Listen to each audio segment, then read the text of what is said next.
From the Heart, Daily Devotional by Ellen G. White.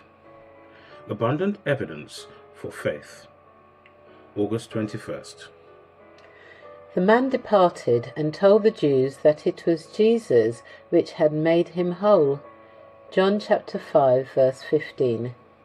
As the restored one went on his way with quick, elastic step, his pulses bounding with vigour of renewed health, his countenance glowing with hope and joy, he was met by the Pharisees, who told him, with an air of great sanctity, that it was not lawful to carry his bed on the Sabbath day.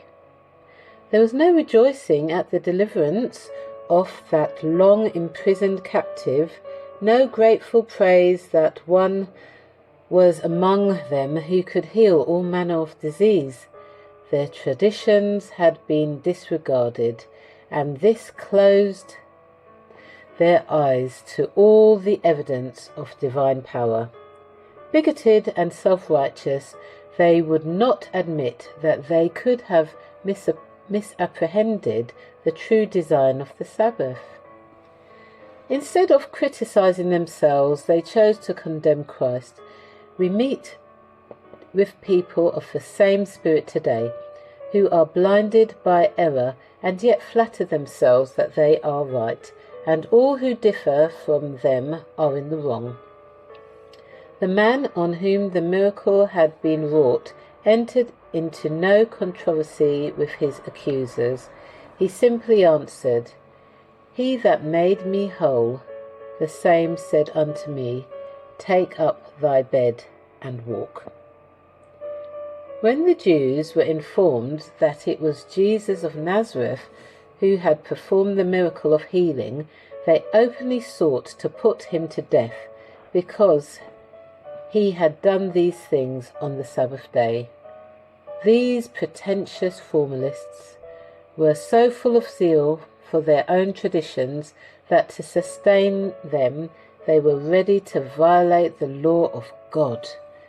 To their charges, Jesus replied calmly, "I am working in perfect harmony with my Father." This answer furnished another pretext to condemn him. Murder was in their hearts, and they waited only for a plausible excuse to take his life. But Jesus steadily continues to assert his true position. The Son can do nothing of himself but what he seeth the Father do. For what things soever he doeth, these also doeth the Son likewise. God works through whom he will, by ways and means of his own choosing, but there are ever some to act the part of the criticizing Pharisees. God designs that all shall believe, not because there is no possibility of doubt, but because there is abundant evidence for faith. This is your daily devotion. We thank you for listening. We hope you can join us again tomorrow. Please also check the YouTube comments for any further study notes.